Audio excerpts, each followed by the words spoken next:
Smart meter को लेकर मचे घमासान के बीच ऊर्जा मंत्री विजेंद्र यादव ने विपक्ष के आरोप को निराधार बताया है। उन्होंने स्मार्ट मीटर के विरोध को राजनीतिक साजिश बताते हुए कहा कि स्मार्ट मीटर से उपभोक्ताओं को भी लाभ मिलेगा। इस दौरान मंत्री विजेंद्र यादव ने बिजली कंपनी पर लगाए जा रहे आरोप को भी तथ्यहीन बताया है। ये है कि कंपनियां स्मार्ट मीटर लगाएगी और जब बिल उसका आएगा उसमें से 10% होल्डिंग कंपनी उसको भुगतान करेगी अगले 10 साल तक, और 10 साल तक उसको गारंटीड है मेंटेन वगैरह वही करेगा। इसीलिए कंपनी को बेचने का ये आरोप जो है निराधार है, तथ्यहीन है, कोई मतलब नहीं है।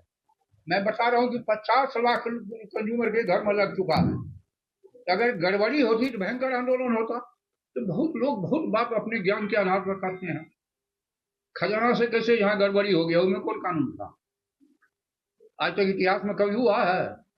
विभाग में गड़बड़ी की शिकायत, खजाने से पैसा निकल गया, उसका कोई प्रश्न नहीं है ना। आंदोलन करना काम है।